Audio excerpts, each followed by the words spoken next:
नमस्कार विद्यार्थी मित्रांनो, आजच्या या भागामध्ये मी आपणा सर्वांचं स्वागत करतो. आज आपण इयत्ता 12वी या वर्गातील चिटणीसाची कार्यपद्धती या विषयाचा अभ्यास करणार आहोत.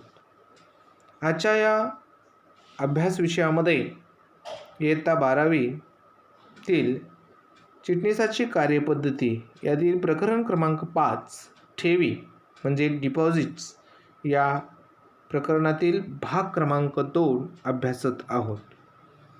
आज आपण या ठेवीच्या बाबतीत अभ्यास करत असताना ठेवीची स्वीकृतीच्या ज्या नूतनीकरणाच्या अटी व शर्ती दिलेल्या आहेत, या ठेवी स्वीकृतीच्या अटी व शर्ती याचा अभ्यास आपणास करावयाचा आहे. त्यातील पहिला घटक आपणास अभ्यासावयाचा आहे ते म्हणजे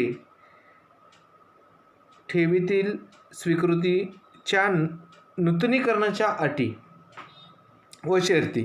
त्यात अ घटक दिलेला आहे ते म्हणजे ठेवीची रक्कम.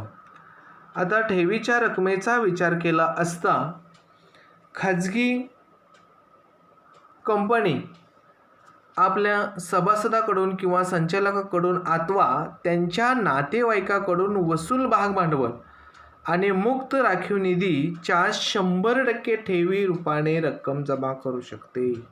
बघा, खाजगी कंपनीच्या बाबतीत आहे की खाजगी कंपनी सभासद असू द्या, संचालक असू द्या किंवा त्यांच्या नातेवाईकाकडून वसूल भाग भांडवल किंवा मुक्त राखीव निधीच्या 100% रक्कम ठेवीच्या स्वरूपामध्ये जमा करू शकते. तथापि कंपनी कायद्यात नमूद केल्याप्रमाणे काही खाजगी कंपन्यांना वसूल भाग भांडवल व मुक्त राखीव निधीच्या 100% पेक्षा जास्त ठेवी स्वीकारता येतात. त्याच्यानंतर सार्वजनिक कंपनीचा विचार केला असता सार्वजनिक कंपनी म्हणजे जी कंपनी पात्र कंपनी सोडून जेव्हा ठेव रक्कम वसूल भाग भांडवल व मुक्त राखीव निधी यांच्या 25% काय म्हणतो बघा 25% इतक्या मर्यादेपुरतीच काय करू शकते की मर्यादा पूर्वीच पार केलेली असेल तर अशा वेळी कंपनी सभासदाकडून ठेवी स्वीकारता येत नाही. म्हणजे सार्वजनिक कंपनीला काय करावं लागतं तर वसूल भाग भांडवल आणि मुक्त राखीव निधीच्या 25% इतकीच ठेव स्वीकारता येते. लक्षात. तर अशा पद्धतीने ही कंपनी ठेवी स्वीकार करत असते. त्याच्यानंतर पात्र सार्वजनिक कंपनी. आता पात्र सार्वजनिक कंपनी काय करू शकते तर याच्याविषयी आपल्याला इथे एक डायग्राम दिलेला आहे, त्याचा थोडक्यात आपणास अभ्यास करायचा आहे. बघा, जर कंपनी काय म्हटलेलं आहे, जर कंपनी ठेव मर्यादा वसूल, आता सभासदाकडून कशा पद्धतीने जमा केलं जाते ते बघा. जर कंपनी ठेव मर्यादा वसूल भाग भांडवल व मुक्त राखीव निधी याच्या सरासरी 10% ओलांडली असेल तर सभासदाकडून नव्याने ठेवी स्वीकारता येत नाहीत. म्हणजे सभासदाकडून जी रक्कम ठेवी घेतात ते वसूल भाग भांडवल आणि राखीव निधी याच्या 10% पेक्षा जास्त झाले असेल तर परत कंपनीला ठेवी रूपाने सभासदाकडून ठेवी स्वीकारता येत नाही.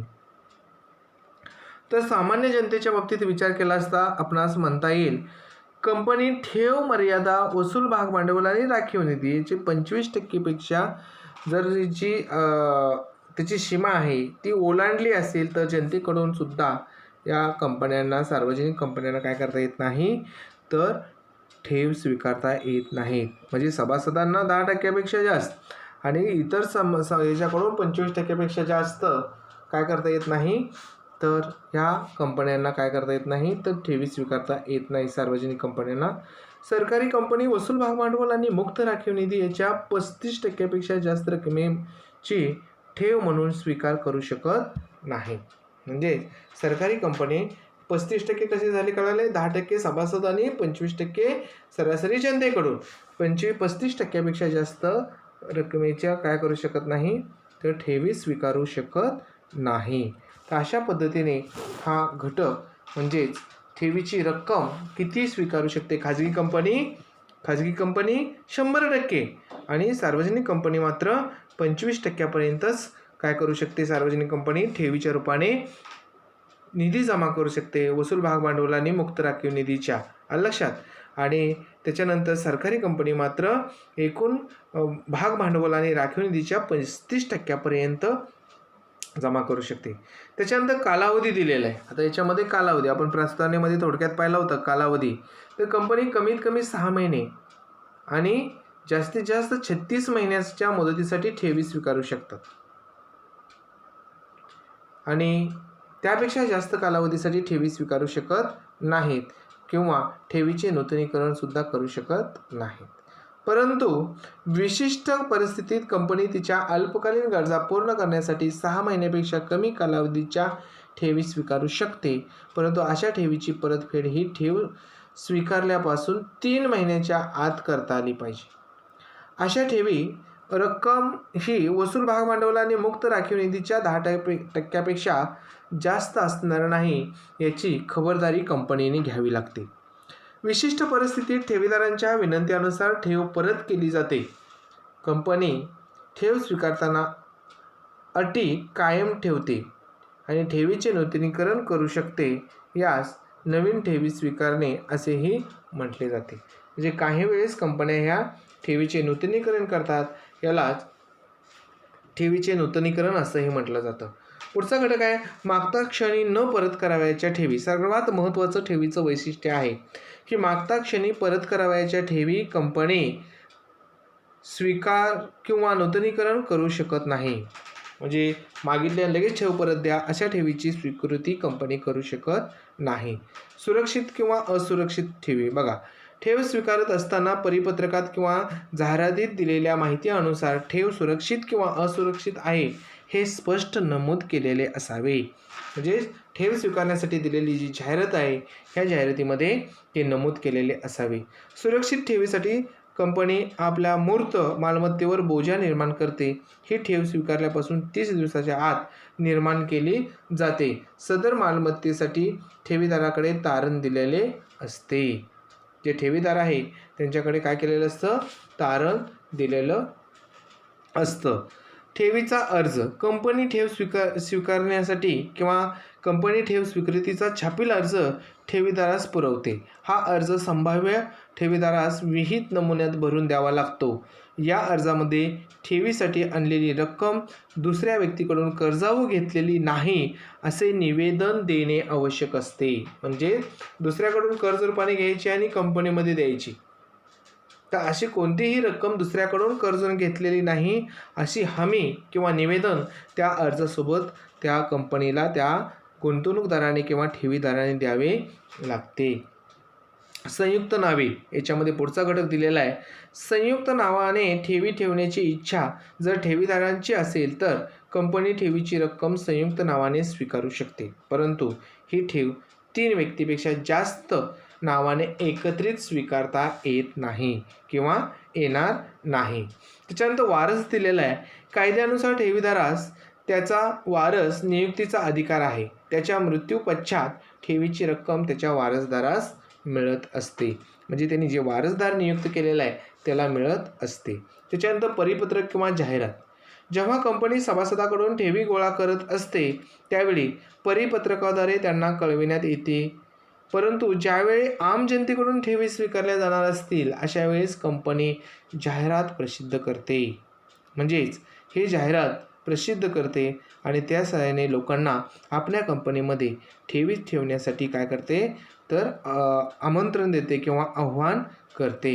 आता या ठेवीमध्ये किंवा या जाहिरातीमध्ये कोणकोणत्या बाबी अंतर्भूत असतात तर कंपनीची आर्थिक स्थितीचे विवरण याच्यामध्ये दर्शवले जाते. नव्याने स्वीकारण्यात येणाऱ्या ठेवीतील सुरक्षितता आणि असुरक्षितता हे ठेवीचे प्रमाणपत्र हे सांगते.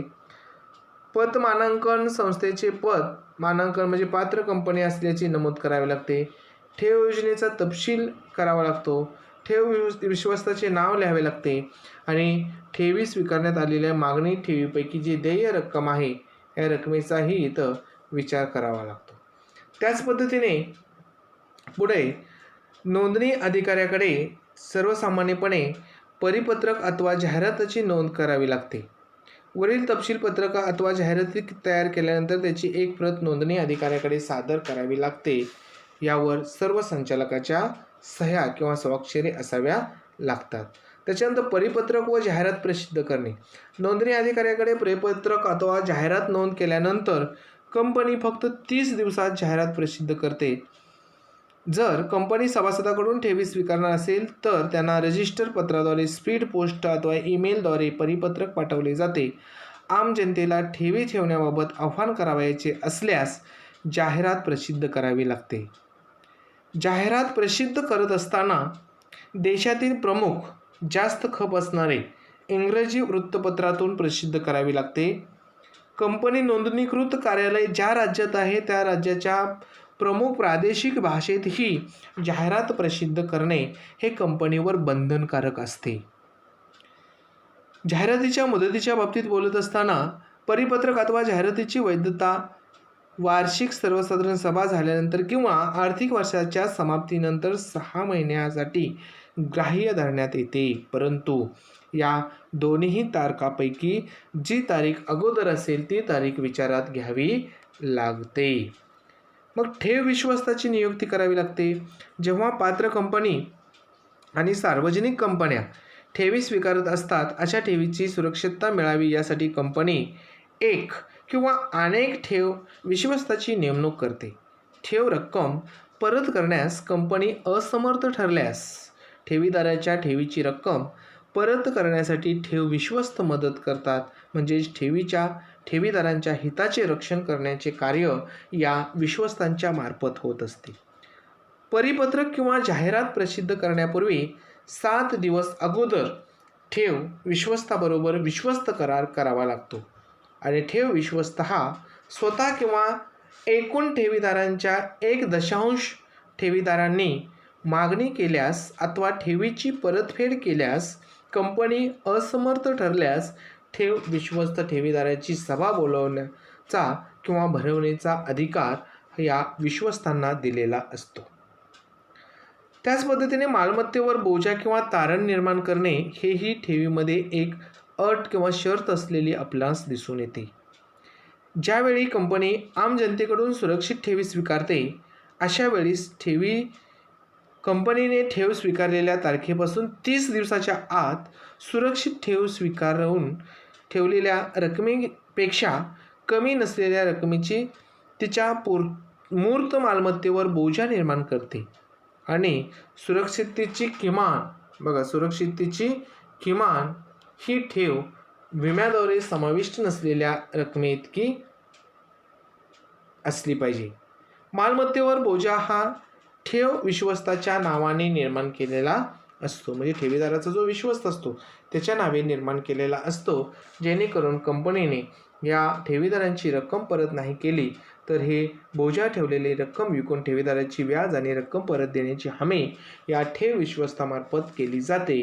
म्हणून इथे ठेवींना सुरक्षित करण्याचं कार्य केलं जातं. तर आजच्या भागामध्ये आपण इथेच थांबूया. यानंतरचा भाग पुढे बघूया. तत्पूर्वी धन्यवाद.